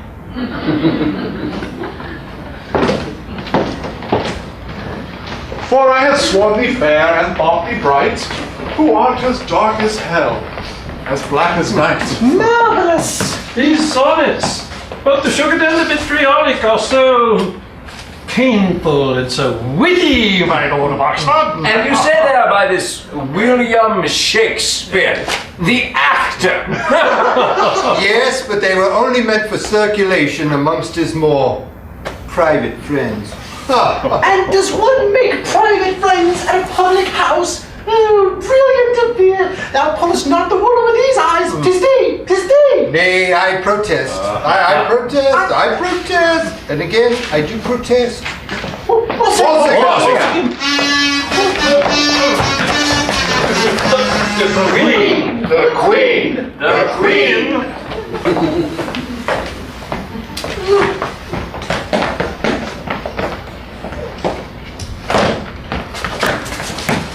As thou wert all, my Lord of Oxford has seen fit to join us. Your Majesty, I wish... What hast been up to this dull and creeping afternoon? Come on and say. Oh, Your Majesty, we have been reading the private sonnets of William Shakespeare, in addition most unauthorized. I too have been reading them. And they be most excellently written. Yes, my lord, that as well. They show more than wit, 'tis courage. Really? One didn't know one had it in one, that sort of thing. Bravo. Ditto, ditto. To Master Shakespeare, of course. Of course. Yes. Pass it along. I will. Please do. Yes, This violence of feeling, this love, it both astounds and intrigues me, being a virgin. Of course. Of course. I shall rely on you, my seasoned and promiscuous courtiers, to tell me the truth of such verses. Oh, love is the worst. Oh, pain. Oh, 'tis a fever. Tis to be full of sighs, tears. just to be heavy as lead. 'Tis darkness, hell and blackness, all at once. And why do men and women wish for such a state? Well, 'tis nothing like it. It maketh the whole world full. 'Tis joy, 'tis transport, madness. 'Tis to be as light as wind. Yes, yes. That's it, exactly. Most intriguing, heavy and light, to be full of hope, and cast down with despair. Oh, I wonder what it is to love like that. I could wish me a man to love. But I fear I am a marble monument and not a woman. How can your majesty talk thus away? For all do love her and would gladly prostrate themselves in gratitude before the goddess who so bestowed herself in such like way. Are there none here, but they do flatter me? Absolutely not so, Your Majesty. Gentle friends, love doth not its magic make in a hall of reeds, where each their motion take one from another!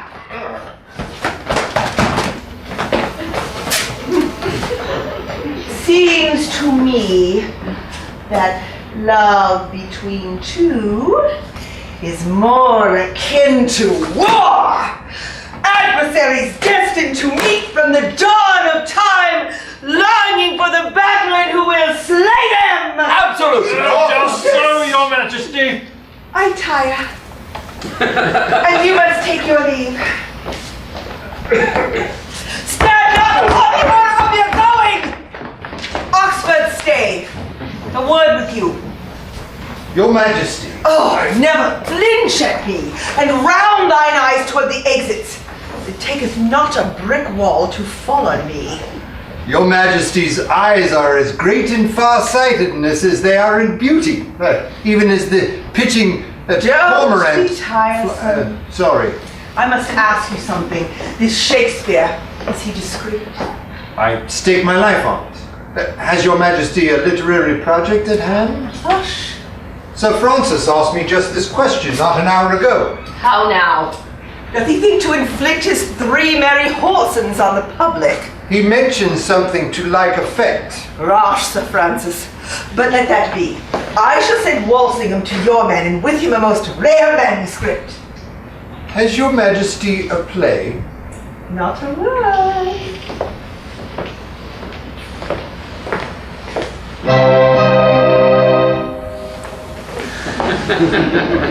Nay, I will not lend my name to this 3 merry horsens. Truly thou art called Witty Will. It hath not merit, it liveth not, and I will not see such tripe upon the stage. What man? Quite insensible to this great and secret honor that's been offered us. Say rather forced upon us. I won't lend him my name, for I have read his lines, and I tell you plainly, the man hath all the poetry of a mathematician. He is a mathematician. And who art thou to pass judgment on lofty Sir Francis Bacon? Am I not William Shakespeare? Nay, What? thou art Will Shakespeare, an indifferent actor, capable only of small parts, difficult to hear, even from the 3rd row. Henry, I protest, thou usest me with no great justice. Nay, Henry, thou art too rough and speak inadvisably. Gentle Will, reasonable Will, thy name is not thy name to give or withhold at will. Oxford owns thy name, he can lend it where he listeth. He will not do so if he is my friend. Well, he's not. He's an earl. He will throw you away when he's through with you. As long as he pays you, who cares? He won't be through with me. He needs me. Oh yes, we know all about that. You do? How you supply him with a joke or two? A joke or two? The odd bit of stage business. Stage business? Is that what he He says? says you're very good. A great hand with a sight A gag. natural clown. An amusing knave. A witty rogue. Beguiling fool. Clown, knave, rogue, fool. I, who wrote King Richard while he was whoring on the continent. Wrote? Nay. Now say you. Rubbish. He gave you the manuscript before he left. I see a hunchback. You flesh it out. That was all I got from Oxford. Oh, how fate hath lined the pit. I am who I am, and none shall know it. Oh, thou makest me mad! A swollen bladder, blown full of alien airs. Foist not Bacon upon me, or mistake me not, I shall run forth and cry the guilty secret to the crowd at large, although my ears be shortened for it. Shakespeare is not some sportive tunic for each slumming lord bored with the getting of bastards who longs to write a play. What is that? Unrelieved blank verse. Say you? No. Yes, without instop or apology, for I boil. Oxford may be Shakespeare, or at a desperate hour maybe Marlowe, but never Sir Francis Bacon. Besides, the day may yet come when Will Shakespeare may be Shakespeare. Ha! Remember, you used to hold horses by the door, my boy, and not so long ago either. And the very best of horse holders he was, too. Wasn't he, Henry? That he was, John. They still ask for you. Think, man, what you are doing. On this I am resolved. Not even Walsingham himself could force my hand. Oh. Lord Walsingham. Thou dost split with treason. Pardon. Pardon? Dear sir. 'Tis only our way. Being rough speaking Men. of the theater. That's what Shakespeare. Only he that spoke. Oh, never mind. I agree, Shakespeare. Sir Francis is a poor pinner of plays. Sir, you do me honor to admit my taste. Too long hath the court suffered with his long epic poem. Exactly. I was just saying that. Gentlemen, I have for you a most marvelous bit. One that Her Majesty serves herself does with Shakespeare to write, as if he started today. Her Majesty. The Virgin Queen. Oh, who has rewritten it? Her Majesty herself doth wish to see it performed at court. Of course. Of course. What doth it concern? It touches matters most close to a lady's heart.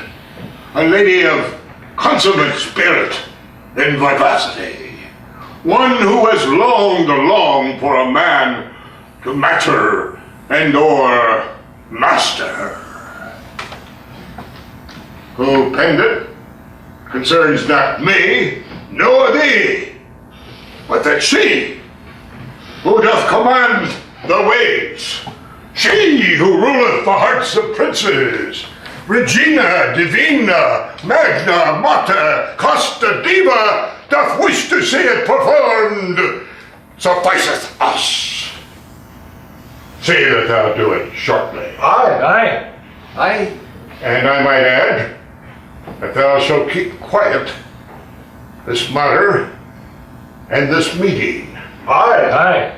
Or thou shalt to a man be dragged to the tower, and there perform most authentically thy final tragedies. Oh, well said. Lord Walsingham! Oh, with a wit happy! Oh, well said. What have we here? The Taming of a Shrew. In which the most spirited and beauteous Catherine is mated with her true love, the swaggart brute Petruchio. Well, there's a part for Dick anyway. And Geoffrey shall play Katharina. Oh, his voice hath just changed. But for a shrew, 'tis no matter.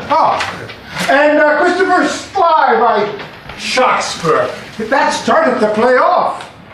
And another thing, nothing but huntsmen's clowns and ghosts. Oh, I am sick to death of tiny parts. Am I not a good player? Company on stage. Thank you.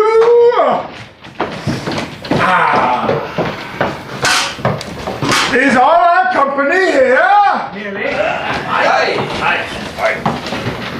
Thank you all for your hard week's work.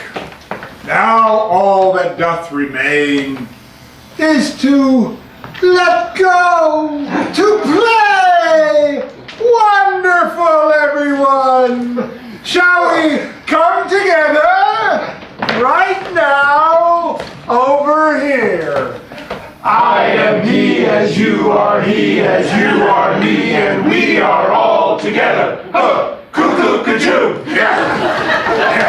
Everyone, breathe.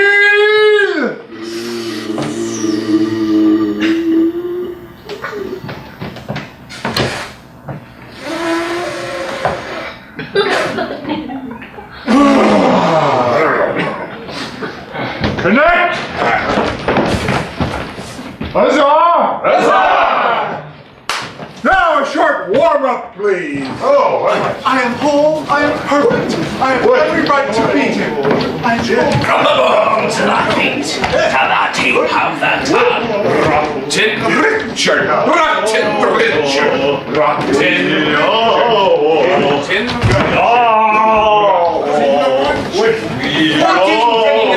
Frightened Phillips, bring it. 14 frigging girls, frightened Phillips, bring it. What shouldn't give do?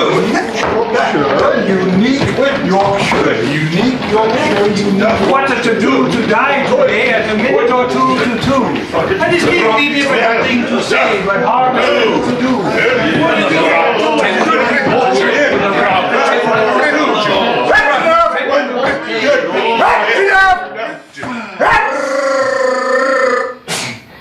Enough.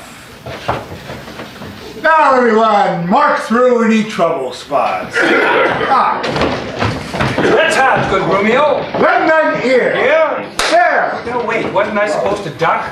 Look, I take her like this, and then I punch her. A 1 and a 2. A 1 and a 2, and then I swing her.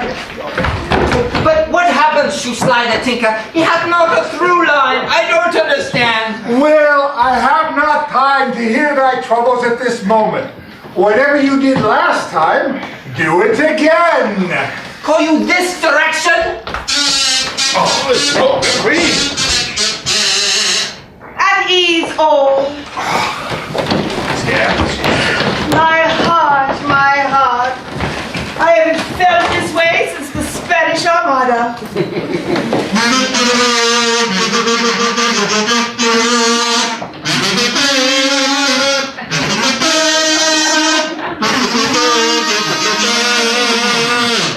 Good lords and ladies, a poor drunken tinker, taken in his cups, is gulled by a mighty nobleman to think himself a great lord. Now, as you shall see, I, Christopher Sly, hath awakened in a chamber hung with silks. Play me this fine play, I tell thee. Next. What? Shh.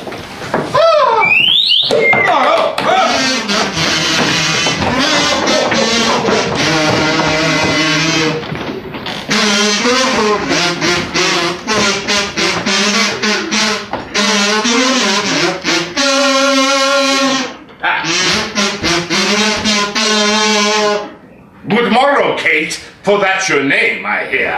Well, have you heard but something hard of hearing? For they call me Catherine, that you talk of me.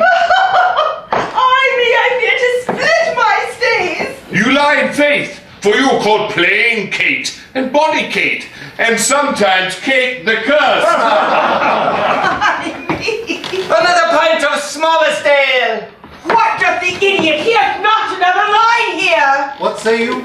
Oh, nay, I spoke of nothing. Hush. Petruchio is to take her now. You shall see. Now she shall come to know her secret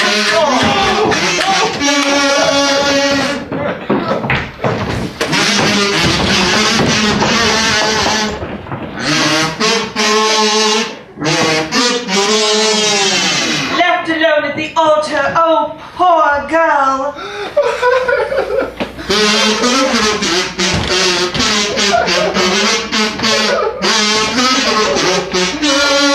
See how he snatches her away from all the guests.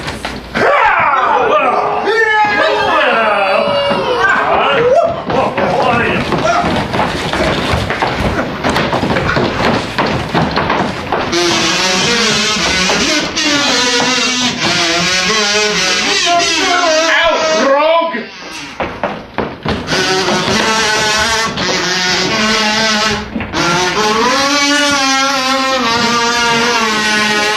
Enough, you heedless joltheads! Out!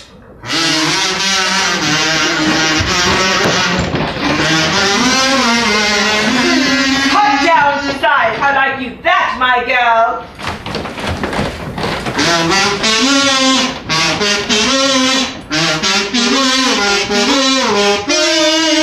Begone, peasant swain!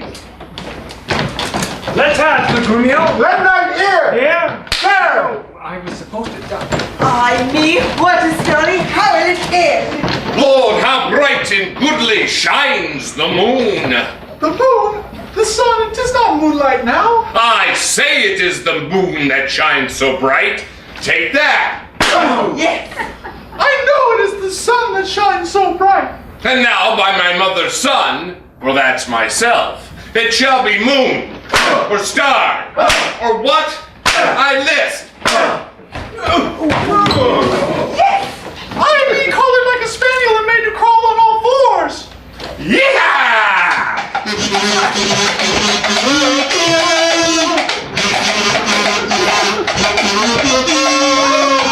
It was the sun. Evermore cross, and cross, nothing but cross.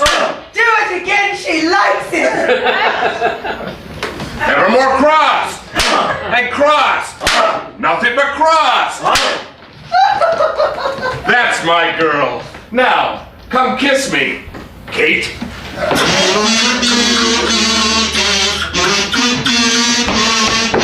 Catherine, I charge thee, do tell these headstrong women what duty they do owe their husbands. Well, I just don't know. Let's fight!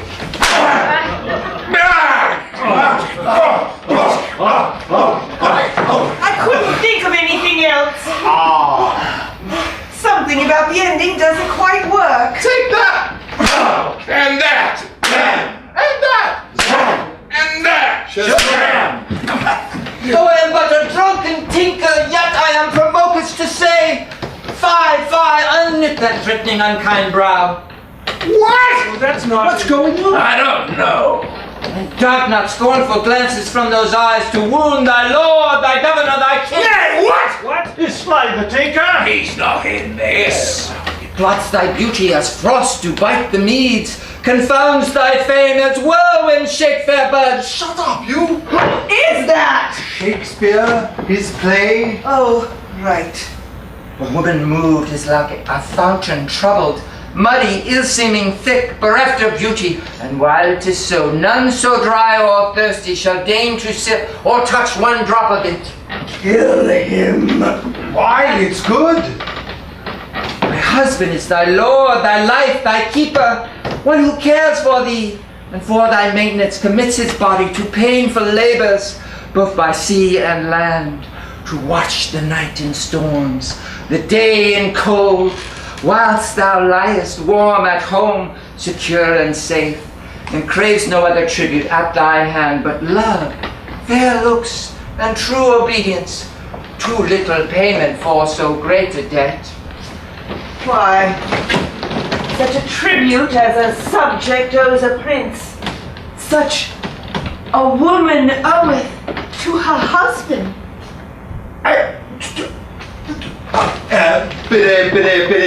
Though you are woman, you are also prince, and can oweth duty to no one, a great virgin majesty. Yes, and so forth. Oh, go get him, you women, those who can! You go, girl. And thank your stars that you are not as I. But veil your stomachs, for it is no boot, and place your hand beneath your master's foot. Yes, you. In token of which duty, if he please, my hand is ready. May it do him ease. Bravo!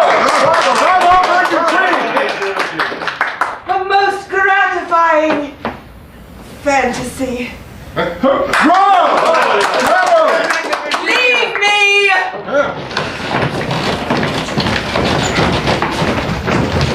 Shakespeare! Your Majesty, Thou art in water most enormously hot.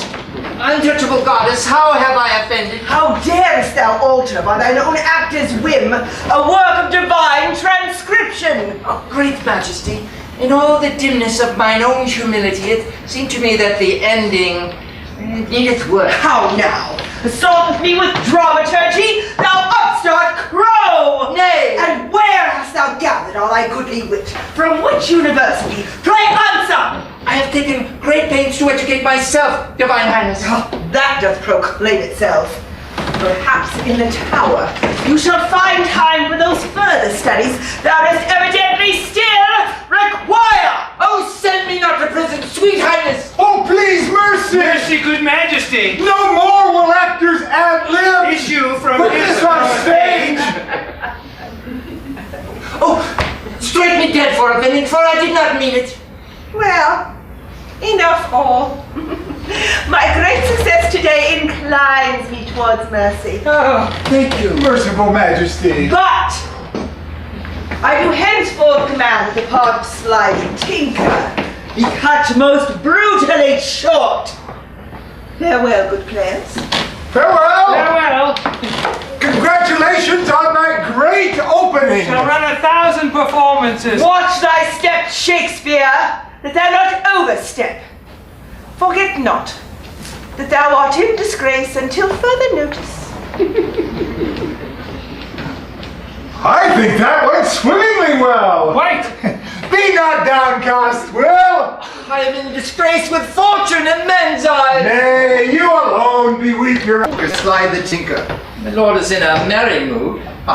You know that Timon of Athens I started yesterday? Yes. Finished it. Except for any change. Give him a speech, will you? Fair, foul, base, noble, wrong, right. Ha! You gods, why this? Yes, terrific. Along those lines. How like the court my poems? Oh, well, they can't believe that I, bloody De Vere, could write in such a sugared and gentle vein. I'm a great hit. Suspect they that another half a hand? Of course not. They think that you are really me. But for decency's sake, they speak as if you were really you that wrote them.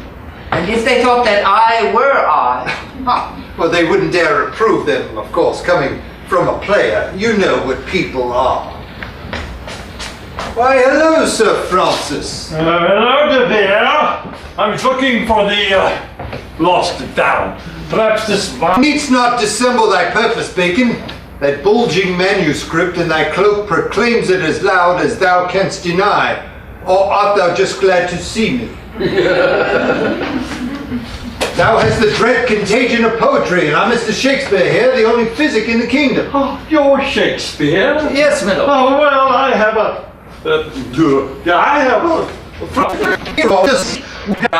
I have so many more plays that seethe and prick upon the stony shores of my beleaguered brain as cannot be contained. Besides, this our sweet device was hit upon by me. I share him with you on one condition. Thee. Leave thee then my manuscripts in yonder incoming bucket. And make your diverse ways before this our meeting is discovered. I'm thinking Olivier.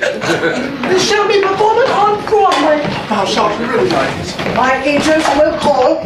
Watch what ye cut. Could be a smash. Opus Dei. I call it the Scottish play. We have enough here for a folio. Aye. And so will thou hast thy work cut out? My lord, a question I pray you. If all at court now do know that I am a stalking horse, a blind, a beard, Aye, and do well love thee for it. then whom do we conspire to confound? Why, I must revolve me upon this question. Farewell. Oh, you'll take a look at Timon, won't you? Tell them. What? At court, the poems at least, tell them that I am I. Look. What does it matter? This is a good life, haven't you? I really... Yes, you've a knack. I never denied it. So you devil, you savant, you! How did you come up with Juliet? All I had was Mercutio. Oh. You're claiming it all, aren't you, Sir Edward Bloody De Vere? Now, honey De Vere, and none shall know why. Will I quit? Dare you renounce me? What did you expect? I thought you might at least sort of raise an eyebrow when my name came up. Do what? Create some mystery, some confusion. You're joking. A sort of cloudy authorship issue, maybe. Let them suspect that I'm tag teaming with some low-down two-bit player. What did you say? Look, you don't really think anyone's going to hang a laurel wreath on you, do you? A thing lofty, that is myself, may stoop. Slumming is a sign of life, but let you come up from nowhere with some freakish gift without precedent. A humble kitchen garden. My lord has never even seen a kitchen garden. Should the root vegetable displace the rose, disorder would run rampant. Your allegory is drawn all of rhetoric, nothing of nature. How dare you correct my allegory, knave, fool! Why, what's wrong with it? Correct it thyself, if thou canst. How lonely I shall wander the face of the earth. But Will, I'm your patron, we have work. I shall have lost years. Your friend. I am no man, I have no friends, no home, no fixed address. I go to beg my fortune of the kinder wild beasts. I know not where, I cannot where I go. Your benefactor. I cannot. I am leaving the theater.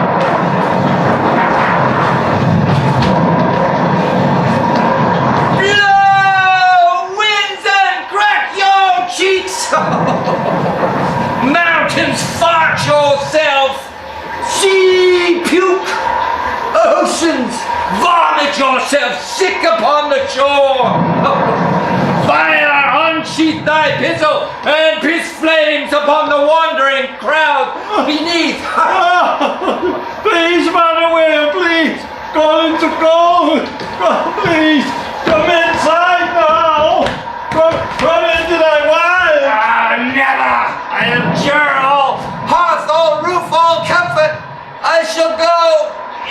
Come on, go.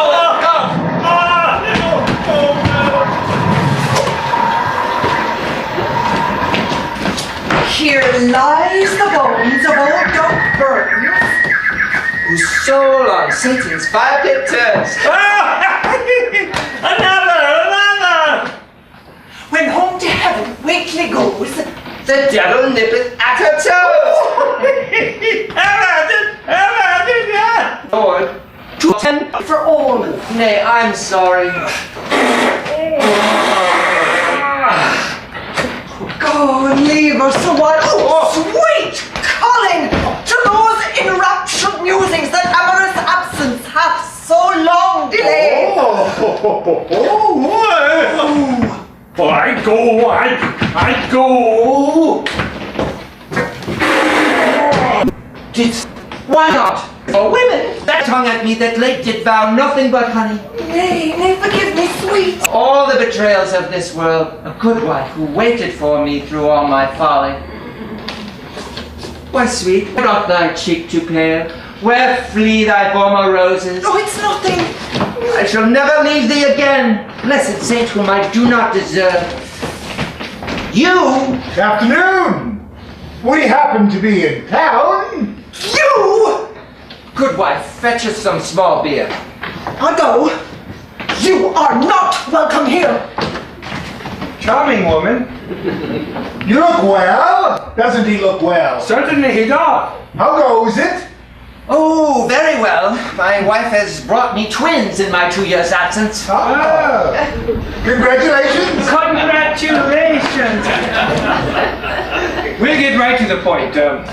Things are not going well back at the playhouse. Awful. Terrible. Couldn't be worse. These noble plays are unperformable. And I speak as one who hath produced scurvy wives. Why come you all this way to say this to me, a self-inflated Pete's blatter? Many things were spoken in haste that were regretted later. Really terrible, are they? Beyond all believing. Take, for example, my Lord Raleigh's play, The Scottish play. Macbean. 'Twill be a curse on the theatre to the last syllable of recorded time. Nor another example. Lear and His Daughters by Lady Lettuce. Ghastly. Nothing but the reading of a will, all the way to the finish.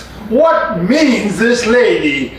My pewter spoon, my china soup dish, my 100 pairs of shoes, and on and on. And on. 100 pages. She said, all people of quality would be interested in the extent of the royal king's possessions. We're done if we present it. Pity. And my Lord of Derby's play. Oh.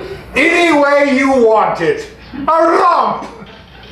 2 lords ride into the forest of a Sunday, and there they do murder every living thing that moveth beneath its leafy boughs. That is the sum and total of its action. Further, he proposeth to incorporate a bear and bait it. Further, both lords are named Jock, because my lord saith, It is his favorite name. There's a part in it for you if you're interested. Oh, which? A clown, a bumpkin, or a ghost? Old Adam, the torturer. A torturer? I cannot play a torturer, for I love all things living. Why, I remember as a lad, when the butchering began in November, I would hie me to the forest of Arden and hide me there. Why, Will, I thought thou wast a poacher of deer. Yes, I was so branded, but truly I could not kill me one. It irked me so that the poor dappled fools, being native burghers in their own cities, should within their confines with forked heads have their round haunches gored. See, that's exactly what it means. Aye. Oh, sweet Arden. You know, it was really there in the gentle and flowing breast of nature that I first found my tongue in trees, my books in running brooks, and good in everything. A gentler thought was never spoke. Will, come back with us and bend your thoughts to this most vile comedy. Apply you new to me? Why, hath no other amusing knave got my knack for stage business? I said Nay, nay, nor thy taste. evenness, Diverse brilliancies, handsome turns. sweet and piercing touches, Unaccountable vocabulary. unexpected use of fishing terms. 'Tis you we needeth in our most desperate hour. Will, Friend, fellow, partner, Shakespeare. Oh, give the place to Oxford. he's not you. Besides, he has the plague. What? He lies abandoned in his ancestral home. Close to death, I've heard. Attended by no one, they say. Oh, I'm sorry. Perhaps we should have written. Here's some beer and pickled beets and some nice chickweed pie. How long since you've had that? I have to go. Oh, how funny you are. Goodbye. Well, goodbye. Wonderful to see you. Will, We'll wait for you at the inn. What? I'm sorry, something's come up. Something's come up. Not 1 hour ago you swore that we were one, all distance forgot, that all would be made well to me. All right. You're right. You're right? I can't read! You bastard!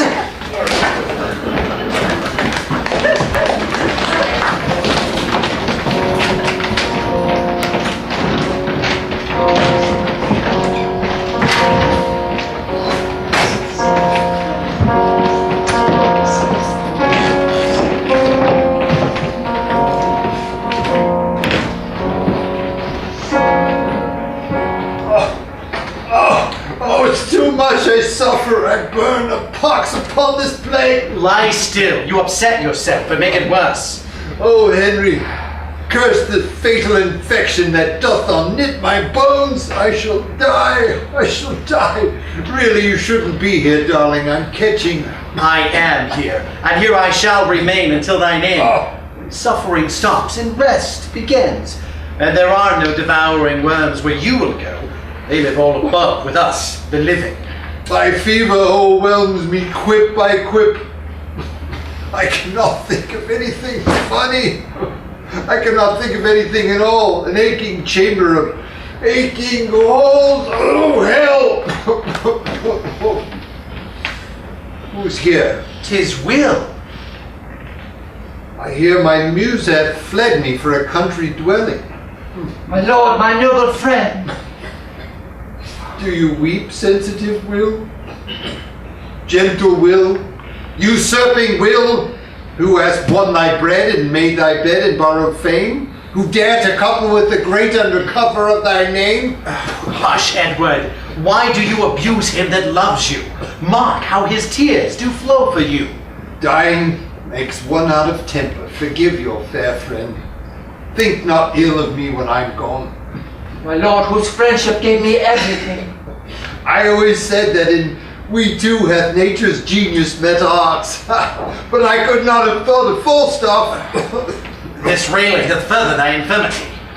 Long live thee in thy clarity, friend. Oh, and that was no whore, that was thy wife. Why do you tell him that?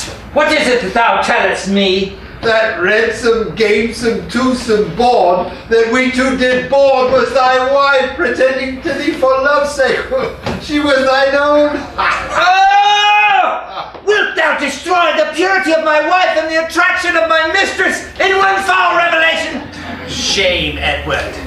Couple me again, this last upon thy deathbed, who cannot even raise thy diseased fig for a choir boy. Even upon thy end, to twist thy knife. So cruel, so foul, so needless a sport. I know, but it remembereth me what it was to be alive. Remember this, sweet Will, she did love thee well. Before she went to bed with me. Godspeed, I shall miss your wit and learning, but not your lordship's cruel humours. Wait, Will, there is a play I never dared show. What tellest thou me now?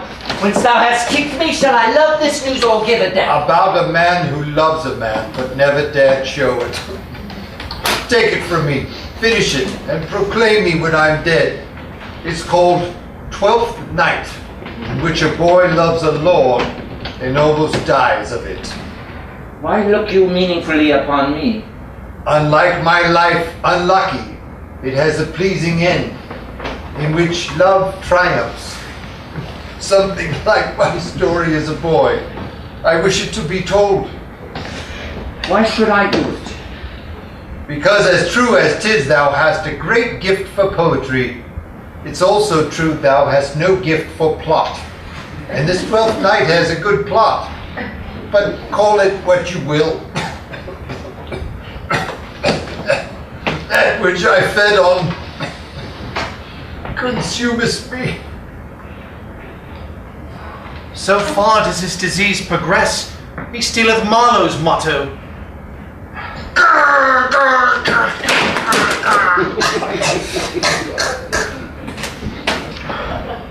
Take him not bitterly, sweet Will.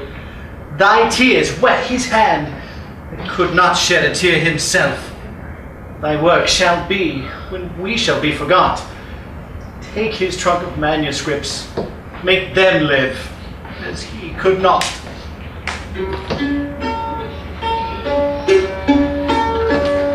And so in the mind of man, below as so above, everything from nothing comes together to love.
Pow!